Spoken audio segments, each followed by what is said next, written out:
آج ہم بیان کریں گے پارہ ہے دوسرا، سورہ بقرہ ہے، آیت مبارکہ 225 سے 228۔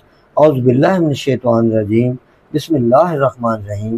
لا یؤاخذو، لا میں نے نہیں، یؤاخذو مواخذہ کرے گا، تمہیں نہیں اللہ پکڑتا ہے ان قسموں میں جو بے ارادہ زبان سے نکل جائے، ہاں اس پر گرفت فرماتا ہے جو تم کام تمہارے دلوں نے کیے، اور اللہ بخشنے والا حلم والا۔ اور وہ جو قسم کھا بیٹھتے ہیں اپنی عورتوں کے پاس جانے کی، انہیں 4 مہینے کی مہلت ہے، پس اگر اس مدت میں پھر آئے تو اللہ بخشنے والا مہربان ہے، اور اگر چھوڑ دینے کا ارادہ پکا کر لیا تو اللہ سنتا جانتا ہے۔ اور طلاق والیاں اپنی جانوں کو روکے رہیں 3 حیض تک، اور انہیں حلال نہیں کہ چھپائیں وہ جو اللہ نے ان کے پیٹ میں پیدا کیا ہے، اگر اللہ اور قیامت پر ایمان رکھتی ہیں، اور ان کے شوہروں کو اس مدت کے اندر ان کے پھیر لینے کا حق پہنچتا ہے اگر ملاپ چاہیں، اور عورتوں کا بھی حق ایسا ہی ہے جیسا ان پر ہے شرع کے موافق، اور مردوں کو ان پر فضیلت ہے، اور اللہ غالب حکمت والا ہے۔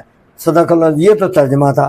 اب اس کی جو شان نزول ہے، قسم 3 طرح کی ہوتی ہے، ایک ہوتی لغو، ایک ہوتی غموس، تیسری ہوتی منعقد۔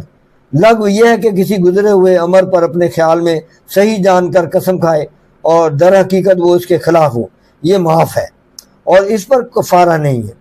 غموس یہ ہے کہ کسی گزرے ہوئے امر پر دانستہ جھوٹی قسم کھائے، اس میں گناہ گار ہوگا۔ اور منعقدہ یہ ہے کہ کسی آئندہ امر پر قصد کر کے قسم کھائے، توڑے اس قسم کو تو گناہ گار بھی ہے اور کفارہ بھی لازم ہے۔ اسی طرح زمانہ جاہلیت میں لوگوں کا یہ معمول تھا کہ اپنی عورتوں سے مال طلب کرتے، اگر وہ دینے سے انکار کر دیتی تو 1 سال 2 سال تک یا اس سے زیادہ عرصہ ان کے پاس نہ جاتے، اور صحبت ترک کرنے کی قسم کھا لیتے تھے اور انہیں پریشان چھوڑ دیتے تھے۔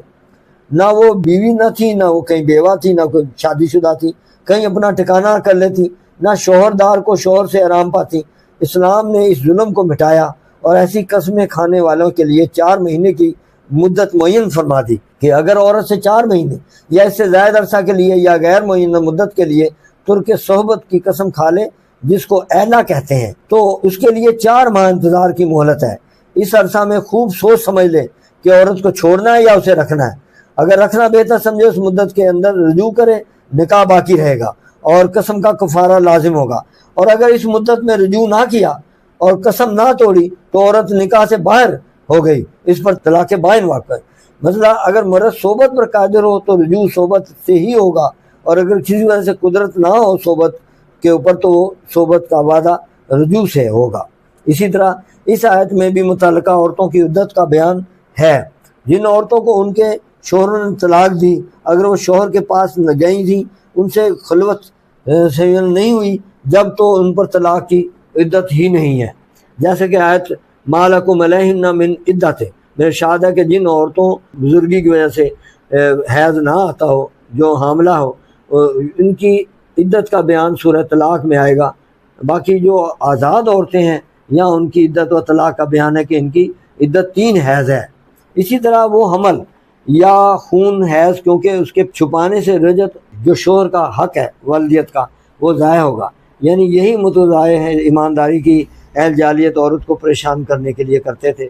اس طرح سے انہیں، یعنی جس عورتوں پر شوہروں کے حقوق کی ادا واجب ہے، اسی طرح شوہروں پر عورتوں کے حقوق رعایت ہیں، اور ہر مرتبہ جب طلاق کی عدت گزرنے کے قریب ہوگی رجت کر لے گا، پھر طلاق دے دے گا، اس طرح عمر پر اس کو قید رکھے گا۔ اس پر یہ آیت نازل ہوئی اور ارشاد فرمایا کہ طلاق رجعی صرف 2 بار تک ہے، اس کے بعد پھر طلاق دینے پر رجعت کا حق نہیں ہے۔ وآخر دعوانا الحمدللہ رب العالمین والصلاۃ والسلام علیک یا خاتم النبیین۔ صدق اللہ علیہ۔